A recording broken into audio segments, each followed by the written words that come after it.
everybody's been thinking, what is Web3? Why Africa? And I think I'm going to start off with Z and then Dale to really talk about, the vision with Harmony and the Unity, Ghana Unity DAO, and why Africa? So Web3, how many of you are familiar with Web 1?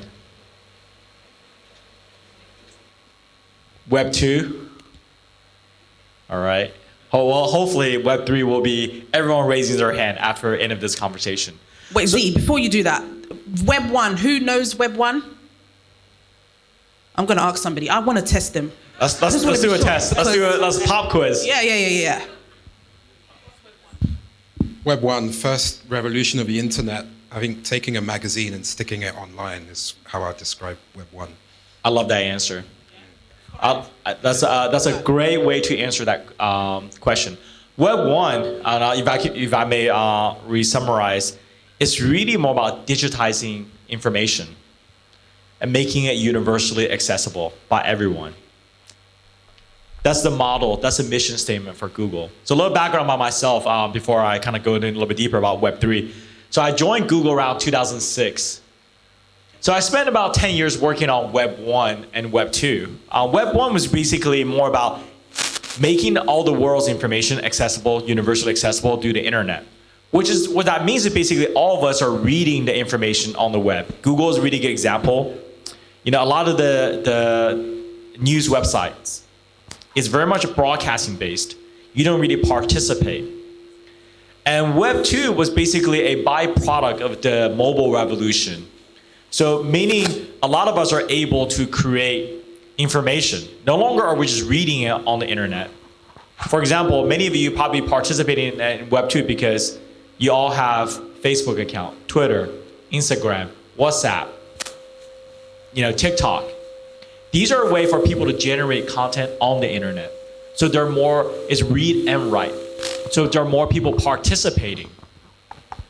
Now Web 3 is really trying to combine some of the unique properties of Web 1 and 2. Because last time I checked, 1 + 2 = 3, right? Simple math. But the idea there is, if we're creating all this information, if we're all of us contributing, shouldn't we have some ownership of all the value that's being created? So that's Web 3, one word, ownership. If I'm creating video content, it shouldn't be Facebook, Instagram, or YouTube capturing all the value. And that's what's so interesting about Web 3. Because for the first time, we have this ability to distribute information at a massive scale. Everyone can participate. And Web 3 is more about, well, if all of us are participating equally, shouldn't we have the ability to actually create value, but also retain value at an individual level? That's probably the best summary that I've read so far. Ownership. True ownership of the content, true ownership of the value that's being created. Why Africa? That's a really interesting question. I think for 3 reasons. One, from a Harmony perspective, I'll start with the kind of lower level, because we always said Harmony is about culture and technology, that fusion of the two. And as many of you guys already know this, Africa is a continent rich with culture, just like many other places. And in so many ways, this is very different than just launching a protocol or launching a technology in any other countries. Because this is for the first time, people can actually truly participate and have ownership. So that, again, goes back to the ownership, the idea of the ownership economy. And I think the second reason why Africa is also profound is we do believe in decentralization. Decentralization is very important. So that means we've been traveling around the world, whether it being in Europe, in Asia, Southeast Asia, South America, obviously US, but Africa is one of the very few places. Like I said, I've been to 44 countries, and this is my first time in Africa. So we need to do better, and if we truly believe in decentralization, Africa has to be part of that equation. For way too many decades, most technology get developed in somewhere else around the world. And then in the final stage, they introduce to Africa. But this time, Web3, we're going to rewrite that formula. let's actually start with Africa as opposed to wait another 5 or 10 years. And I think the third, probably the most interesting bit, is what I kind of remarked it in the beginning of my conversation: youth. Youth. Because Web 1 and Web 2 were mostly built by the boomers, where many of them are in their 70s. Millennials, where many of them are in their 40s and 50s. But Web 3 is really a movement for the youth. And as many of you already know, and I see many of the audience in the back, they're in their early 20s. So Africa is the best place to really start this movement because it has so many unique properties that belong to the youth. So that's Africa. Thank you, Z. So the question around what is Web3? So I think, Z is very technical, has a lot of insight on the building aspect of it. So I'll give more of a philosophical view on what Web3 is. So Web3 for me is social change, right? It's a consciousness, which basically radicalizes the way that we currently do things, the way that we should be doing things for the future. Transparency. What is the blockchain about? It is about transparency. It is radical transparency. Now, it doesn't take a genius to work out, we need more transparency in our society, okay? From politics to business, right? To just general social communication with one another. So if you look at the current infrastructure we have in Web 2, right? The ones that we're familiar with that we trust, right? Such as social media, right? All these companies are already under scrutiny for privacy laws, right? Even with the likes of Instagram, Facebook in particular, right? Under Web3, that can change. So Web3 isn't just about cryptocurrency. Cryptocurrency is a byproduct of Web3, right? And we're only scratching the surface. NFTs are not it's not the main thing in Web3. It is a byproduct, right? The real infrastructure of Web3 for me starts with the blockchain, right? Which basically is the supporting infrastructure. Think of it in the same way as, is it fair to say like cloud services, Amazon services, internet, basically www. Right, in the future. And so I want to have everyone in this room, and I want Africa to start looking at this as a new social construct that is going to change the way that we think and do things. And in Africa in particular, we need transparency. The only way we are going to progress is through transparency, okay? Yes, there will be bureaucracy everywhere in the world, and human nature, we will not change that today, but we are working towards it. And one of the ways to work towards that in the future is through technology. We have to innovate or we will basically destroy our current infrastructure. And so what I want to challenge everyone in this room to do through this panel is to get to understand it as a resource that is going to help you commercially, socially, right, and consciously, opposed to looking at it as something that is here to take away from you, because it's not. Africa has missed out on Web 1, in my opinion. Africa has mostly missed out on Web 2. We cannot miss out on Web 3. There are a lot of companies. My friend to the right here is a very good example. He will explain what he does. Most of you already know what he does, right? And we need more of these people to rise up. And the only way it's going to rise up is through the infrastructure of Web 3. So I hope that gives a little insight. Thank you. Yeah, no, that's great. So I'll go to my other panelists. We've heard from Z and Del on why Africa, but why do you think that Ghana needs to be part of this? You know, what's the idea? What do you think we as a country should take advantage of? I'll start with Benjamin.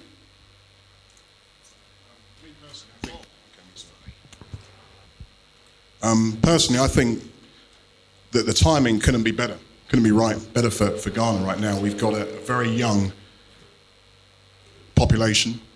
It's innovative already. It embraces change. It's very motivated. It's very creative. We've got a very good education system, which I think can be enhanced even more. So academia is very strong. We speak very good English. We're on the equator. We're center of the world in many respects. And above all, I think we're very creative. We're always looking at new ways of doing things. So I think right now is definitely the right time to do things. Now, I can give you a very quick example in the interest of time. Now, myself and my company personally, about 7 years ago, we started a rural initiative. So it was an impact investment into rural Africa at the time. And we also have an investment here in Ghana, which is basically a telco business, which basically builds infrastructure for rural communities. Now, when we started about 7, 8 years ago, a lot of people thought we were crazy. And the reason why we were crazy, because there was enough of a land grab in most of the major conurbations, most of the major cities here in Ghana, in Kumasi, in Tema, in Accra, all the major MNOs, you know, the Vodafones, the Oranges, the Tigos, the Airtels, the MTNs, they're all already here. So everyone thought, well, why would you want to build mobile infrastructure in rural communities? And the reason for that, generally speaking, although people thought we were crazy, is that it was all about inclusion. Because there are lots of economies that exist especially in Ghana, which actually are not included at all. Forget, digitizing that economy. Some of them are not included whatsoever. They don't have banking systems at all. The irony behind it is in major cities, we've been very quick to embrace mobile money. It works extremely well. A lot of people these days are quite happy to, press of a button to send money to their friends, their family, or to other members of the business community without actually thinking about it. However, they've kind of left the rural communities to fend for themselves. The irony behind it now is that some of those rural communities are very upwardly mobile. They're able to get good pricing for their goods. They export their goods overseas. If they're buying goods in, as well with their seeds or fertilizer, you can't pull the wool over their eyes. They know what a fair price is. They've been able to source the right products, and they're thriving communities, which is ideal. So they're not dependent on people in the city sending money to rural communities to pay for school fees, to pay for a lot of things. So that's one of those success stories. So, however, Facebook have come along and they've invested today about 30 million in the business. And the reason why they've done that is they're also interested to find out what the youth are up to. So they haven't had to build the model themselves. We've got Wi-Fi, we've got broadband, probably better Wi-Fi and better broadband in some of these regions in Brahafel and beyond than we have probably in Central Accra. So it proves if you embrace the youth, if you build the infrastructure, the investment will come, and I think we can fend for ourselves. So I think we're definitely here at the right time, and it's a good reason why Ghana. And is the data cheaper than the ones that we're getting over here? Absolutely. Can we join?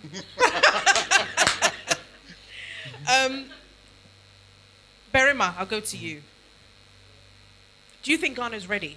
Are we ready to be part of this? I'll definitely say yes. So I particularly like what Dale said, in his earlier submission. I think Web3 is really about freedom. That's how I like to look at it. It's like taking control from existing structures and, distributing. Most people would say it's like the redistribution of wealth.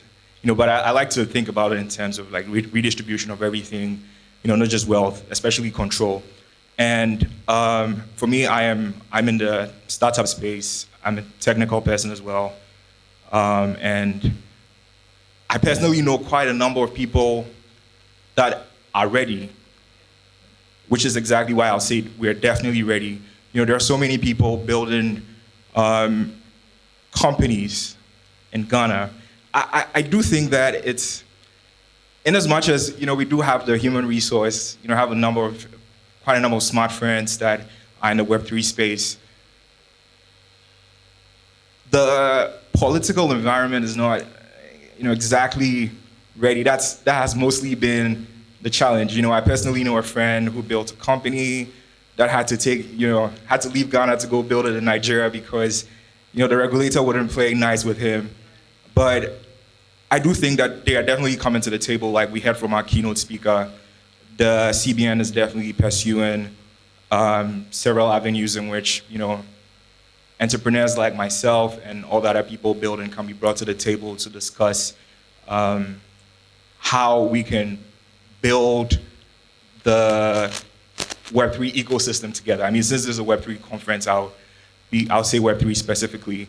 I do think that, there's a lot that we can do to not just, I won't say publicize, but just like educate, like, make the information readily available to people that, all the young people in tech in University of Ghana, in Ashesi, studying computer science, Web3 is a very, technical space. It's primarily built on top of cryptography and math.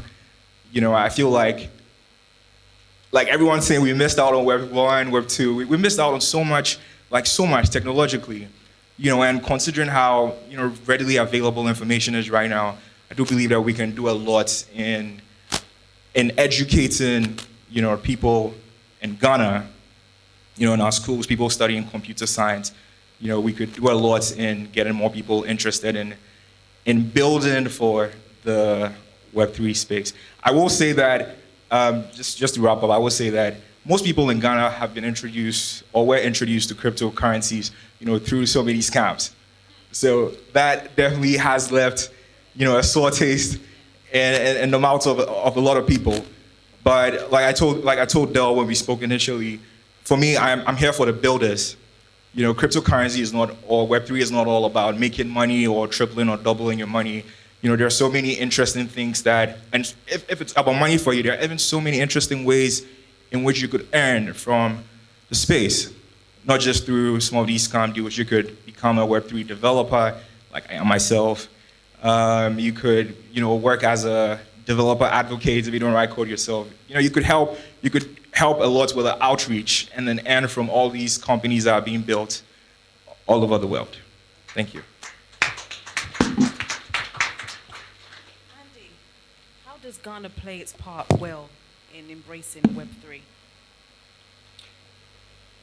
I think building on what Barima mentioned, I like to link it to wider societal issues that are taking place at the moment. So when I think about the youth crisis at the moment when it comes to employability, making ourselves a frontier to get behind Web3, I think is extremely important. We have over 100,000 graduates each year, and only 10% of them can find a job in the first year. That's a huge issue that we're in, and I think we need to stop putting the pressure or the onus on private sector and government to find those solutions for us. We live in a tech world now where anything is accessible to us. So I think we should start putting wealth creation back into our own hands and see Web3 as a way to alleviate poverty on the continent. I think, again, positioning yourself as a frontier of new innovation, and again, building on what Barima said, not being at the tail end of mainstream tech or mainstream innovation each time, just as well adds to foreign direct investment into your country. So I think if we take that kind of approach to it, it will bring a lot of benefit to the country. Del, to you, how can entrepreneurs benefit from Web3? So I think that, in my opinion, you're never going to see more prosperity in a space than you will see in Web3 for entrepreneurs. I think that this phase of entrepreneurship is probably going to be the most prosperous we have ever seen in a generation, right? And, okay, let's work from the shallow point down, right? You will see trillionaires in this generation, right? Amen. Confidently I see that. And that's just the figure because that's how we attribute to what a successful entrepreneur is, unfortunately. But actually, it comes down to impact, right? How much impact are you making? And you're going to make a lot more money by a lot more impact. That's the misconception people have. People think that people are just making money. No, whatever trade you're in, it's a numbers game. The universal law of numbers does not change. So why I say that you're going to see a lot more prosperity in this space through Web3 is because of the level of impact the infrastructure will make, right? And that is where the prosperity is going to come from, right? If you look at companies like Amazon, Google, Facebook, all these companies now, they are prosperous because of impacts, right? Volume, impacts, and penetration, right? And they have even come to learn that moving into Web3 is the next phase. Facebook calling themselves Meta is not an accident. It is planned, it is precise, it is going to happen. It is happening, right? As we speak, they are downstairs with a conference going on now by Meta, literally as we speak. And so I say that to give you context that this train is moving, and for entrepreneurs who see the future, vest yourself in the future, right? Do not be hindered by doubt. Do not, okay? I vested myself in the future 10 years ago because I was very clear in my understanding as an entrepreneur that this was the future, and we are in the future now. 10 years ago, I was sitting with my friend over here, literally, where I put my first $200 into Bitcoin. It's been a scam 10 years ago. Is it still a scam? The thing is on the Dow Jones now. It's still a scam? I don't think so. So my point is, for entrepreneur, bigger prosperity, but also wider impact. And so what I want people to think about is reimagine the way industries are currently performing and try and make those industries better through the infrastructure of Web3. All right. Thank you. Benjamin, you know, you're an entrepreneur yourself. And as an entrepreneur, sometimes when you're starting something or getting involved in something, you're scared. You know, how do entrepreneurs embrace Web3 and get involved now? Well, I think culturally we tend to be very skeptical, most times in any respects. You know, and if we're not skeptical, we're highly cautious, right? And you know, bad news travels like wildfire. However, good news should travel even faster. So I think it's about getting involved in the ecosystem. It's about collaboration. It's about forming partnerships. It's about inclusion, and it's about clarity as well. Being clear about what one wants to achieve. And I think that the beauty of having a platform like Web3 is it is inclusive. You know, it stimulates discussion, forums, and education. It's not just about investment, because for a lot of people, investment's a pretty dirty word, especially when you put investment with crypto and blockchain and all these sort of elements that people don't understand. But as a trade financier as well, I see the benefits of Web3 in its practical format. And the reason for that actually is with Web3, you can actually get a lot of verification of who you're working with, who you're dealing with. So it's ideal. And I see it practically for suppliers supplying goods. If we're talking about Ghana specifically, into Ghana, you can verify who's supplying those goods into Ghana. Have they performed before? You can even give them ratings, So I think what it can do is give people choice of who they trade with. Equally, people selling their goods within Ghana outside, they also can find markets which otherwise probably weren't available to them. So digitizing, trade finance, for example, means that you're bolstering the national economy quite quickly. You've got safe trading. You've also got, I think, a very strong inclusion perspective on the basis that everybody can trade on this platform. So that's my view on how you do so. Thank you. Mandy, what do you think are some of the advantages and disadvantages of companies operating locally within this space? So I'd say a huge advantage that I think most African startups have is when you do well, you get exponential growth in comparison to other markets.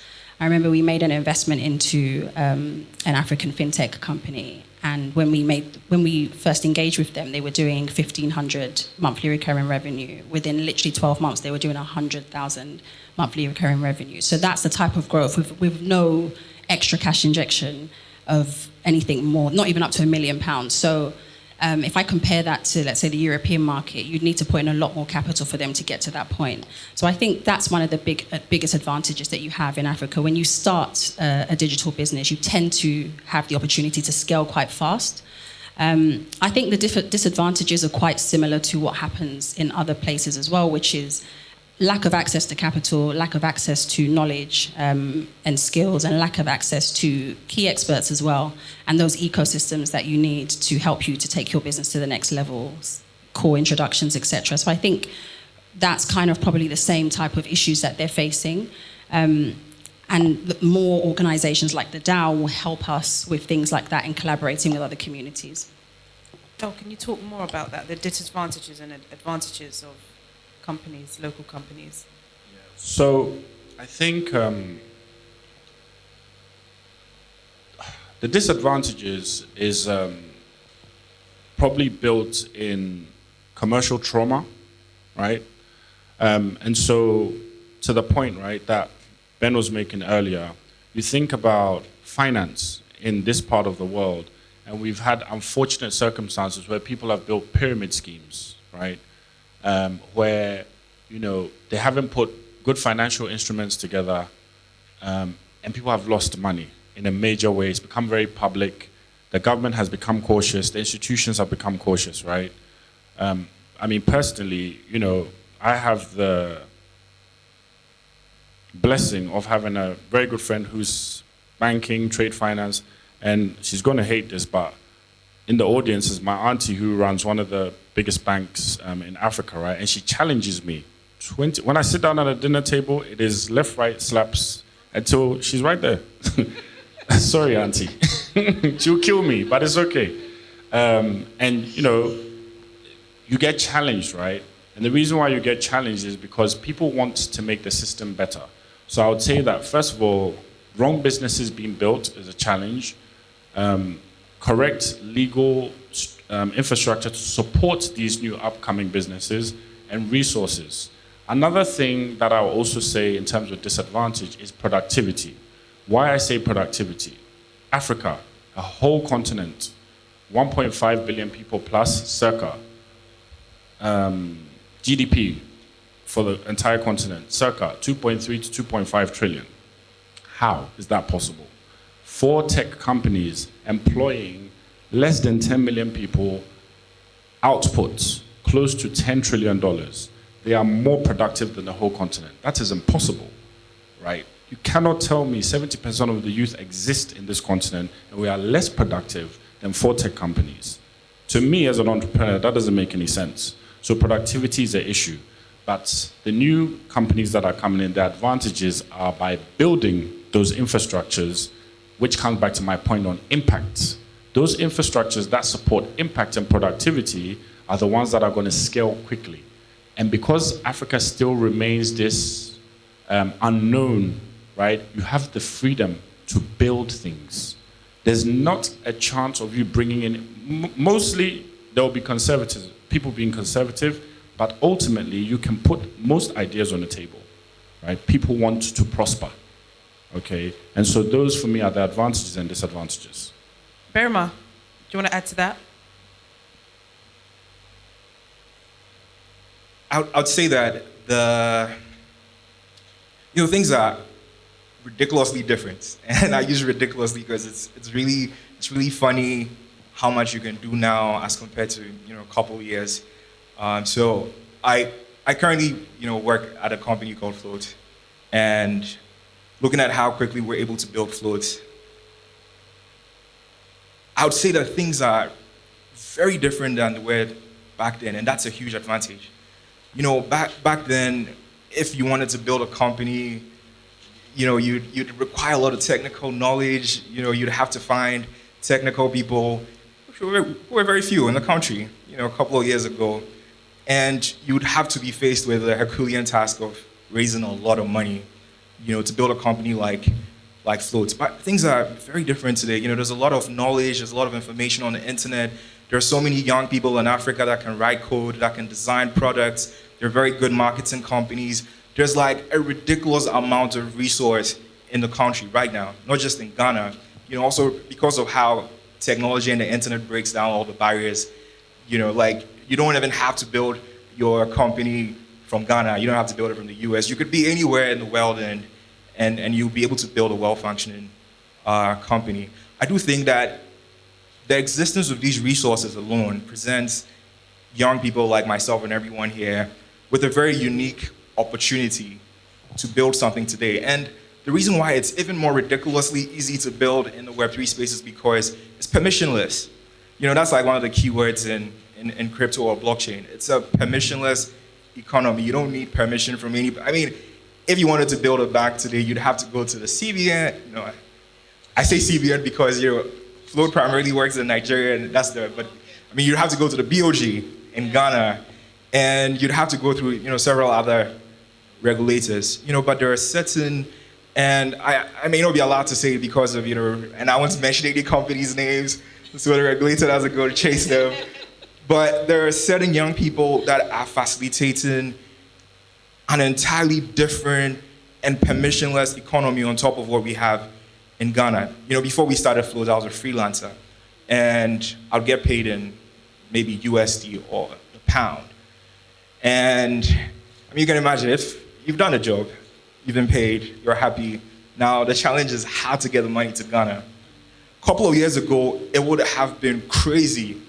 You'd probably have to go to a bank and set up a USD or a pound account, and the bank would charge you ridiculous fees. But I mean, I won't say today. Maybe back then, I'd get my money, I'd move it to Coinbase in seconds. Then I'd move it to Binance because I want USDT. Then I would find someone in Ghana that has a lot of CDs that wants USDT.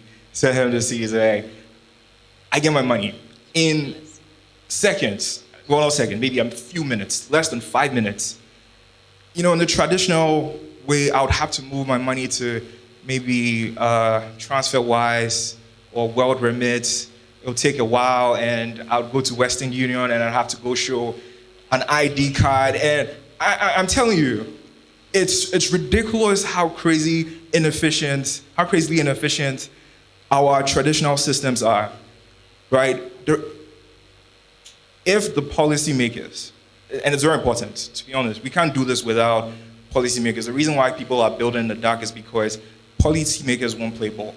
But then if the policymakers are able to come to the table with all the genius young people that are making sure I can get my USD in Ghana in less than 5 minutes and at very cheap rates, we can be doing a whole lot more. And I do think that, just the existence of people like that and the resources, just the fact that I even know to move my money through those channels, alone presents a lot of opportunities for young people to flourish in this new economy. And that brings me to my next question. How can policy and regulation positively shape the Web3 industry in Africa? And now I'll start with Benjamin. Well, as Baramal said, it's very important that we have the stakeholders at the BOG involved. We definitely need Bank of Ghana. We definitely need the Securities Commission as well. All of these, stakeholders need to be included, and some of the banks as well need to be included, because effectively what we're doing really is providing an alternative. Yes, it's disruptive, but we need to work with other stakeholders. It's all about partnership, and regulation is very important, especially with the experiences that some people have had.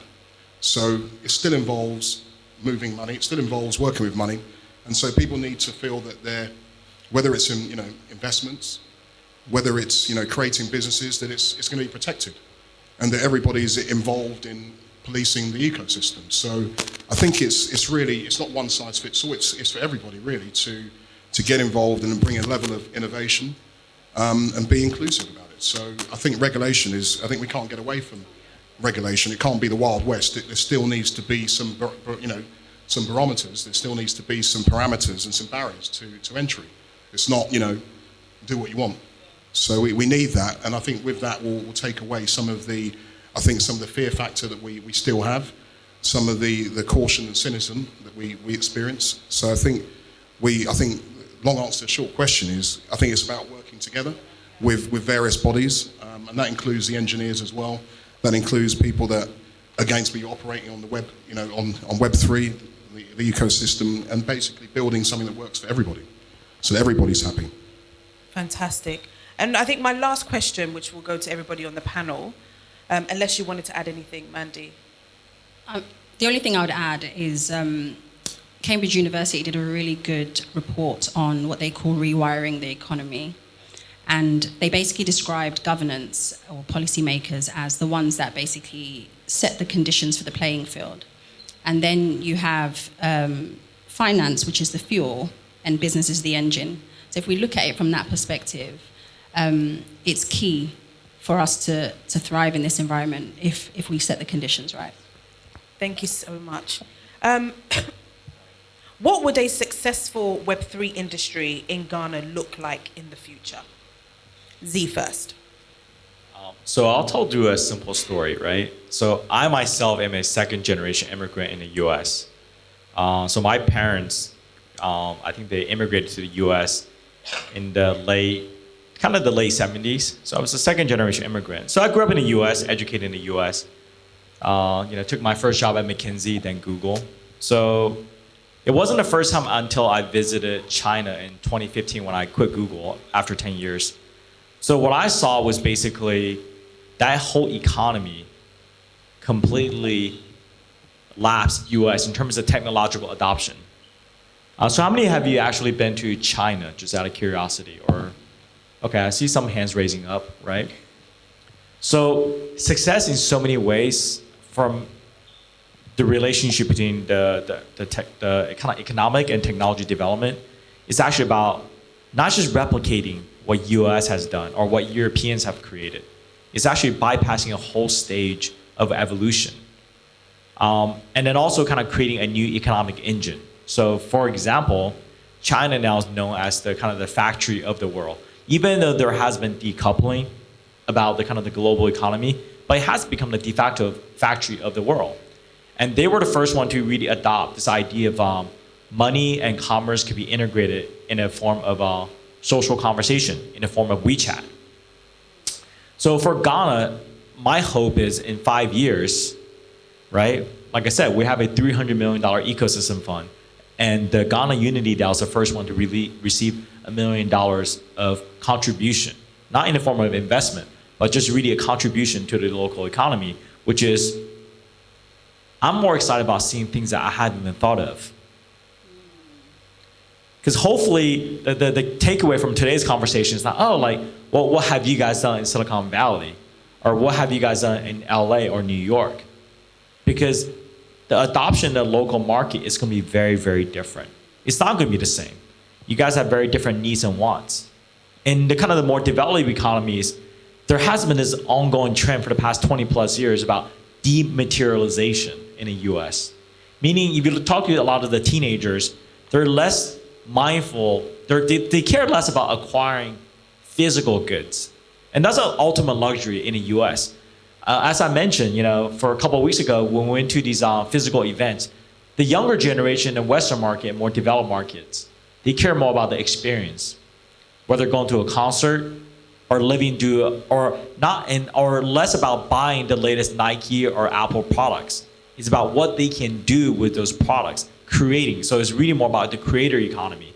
So that's kind of what's happening in the US. But hopefully in Ghana, it's going to be very different, right? You guys have a very different needs and wants.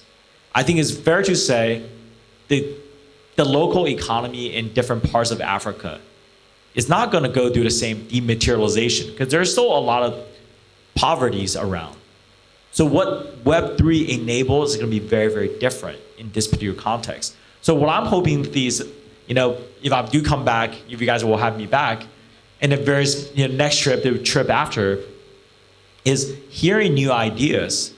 And that's actually my one advice to Dell, which is the prodigal son has to return, right? Dell spent his entire life in the UK. So for him, it's really more about taking the best of what he learned in Europe and US and actually broadcasting them in a form of inspiring everyone in the audience to not just work in your own context, but how to actually collaborate together. So what I'm hoping to see is, in the coming months, where we can actually distribute more ecosystem fund directly to the DAO. The Ghana Unity DAO is the first baby step.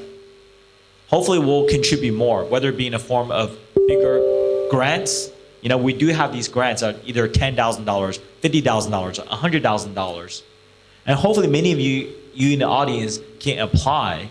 And that's actually one of the key call to action, which is apply to this ecosystem grant. Bring your own ideas, your own inspiration, your own aspiration to build something new. So that's my one wish, which is I want to learn something new from you guys, as opposed to the other way around. Fantastic. Thank you. Mandy. Mine's pretty simple, more women. Because I think we live in a world where... Let me re-echo it. More women. I think we live in a world where it's time to keep on challenging that status quo that men are the ones that design the world that we live in. I look in the crowd and I don't see near enough any women to participate in this conversation. So for me, I think success looks like collaborating with organizations that are on the ground, like Brave Connect, for example, that's supporting young women in innovation and employment. I've just met Paulette, who runs Be Me, who's got a vision to accelerate STEM entrepreneurship in female as well in Ghana. So for me, it's all about the women. Big up yourself, Paulette. Benji? For me, I'm thinking more creative businesses which operate on a cross-border basis and certainly on a intra-Africa basis as well. I think the climate's definitely right for that. Thank you. So we've got some questions on the screen. We had one for, I saw one for Berima. Yeah. How will Web3 impact the fintech space?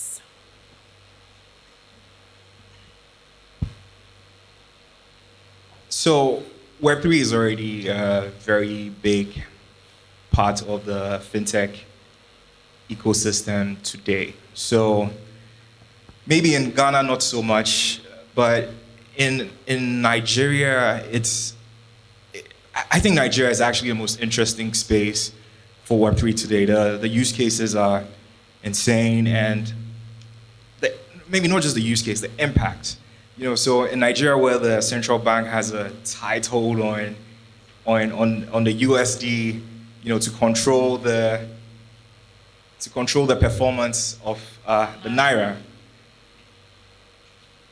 So many businesses have found very genius ways, and I would give an example without mentioning any names. There's a bank, there's like a very big bank in Nigeria that basically sources dollars through stable coins today. And for me, it's probably one of the craziest things I've seen, considering the fact that, a bank is a more traditional institution, play by the rules, with the regulator, and crypto is heavily frowned upon by the central bank in Nigeria. So to see, a bank make a move like that, and the move was facilitated by a fintech, magnitude smaller than, several magnitudes smaller than the bank. So I think crypto and Web3 is definitely going to impact fintech in ways that we're not ready for, in ways that traditional ecosystems are not ready for. So let me give one typical example, then I wrap up. So when you make a card payment, if everyone knew how many people take a cut of, that one payment, would probably all move to crypto. There are like so many middlemen in the chain that will take bits, which is why card payments are very expensive. Paystack or Flutterwave will charge you, something on top of it. And it not only impacts consumers, but even for businesses. So for a company like Float that relies on these providers to process money, we'd lose quite a lot of money because of these middlemen. So imagine being able to send money end to end with as little as $1. Why will anybody want to use Visa or MasterCard?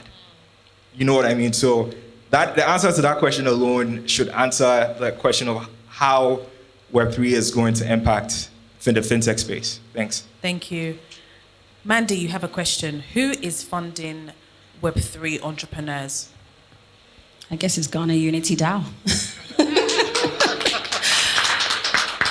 Essentially, that's what the DAO is there to do, to provide that access to funding. So yes, there will be a call to action after this for you to send your proposals through. Thank you. So Unity, Ghana Unity. Get his number, get his email, get his house address, get all the details today. What's the number?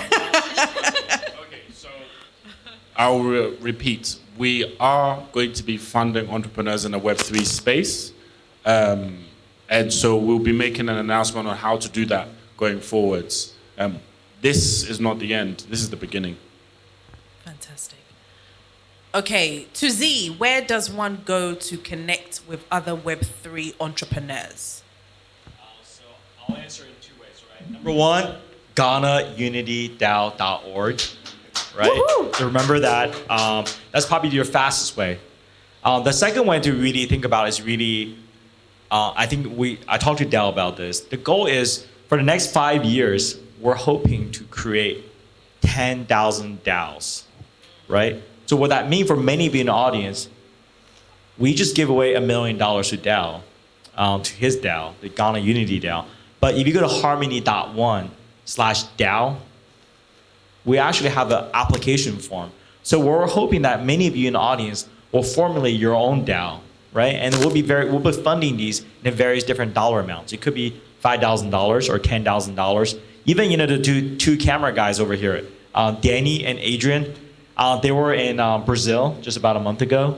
I think Danny's going to go to Mexico, and Adrian will be in Paris. We'll actually connect everyone in the Harmony core community have the authority to actually provide DAOs to give funding. So harmony.1/DAO, that's probably the second way. The third way I think is also more important. Is really more about how do you guys actively participate in the digital community. So the best way to learn about the Harmony ecosystem is just by joining one of the Discord. I was actually talking to some members in the audience, right? I think Web3 in the digital form usually happens on these 3 different properties, and I'll be short about it. Discord. Join as many Discord servers as you can. That's the best way to educate yourself. Second thing is Telegram. Join Telegram, have these conversations. And third, like I said, much of the information nowadays about Web3 happens on Twitter.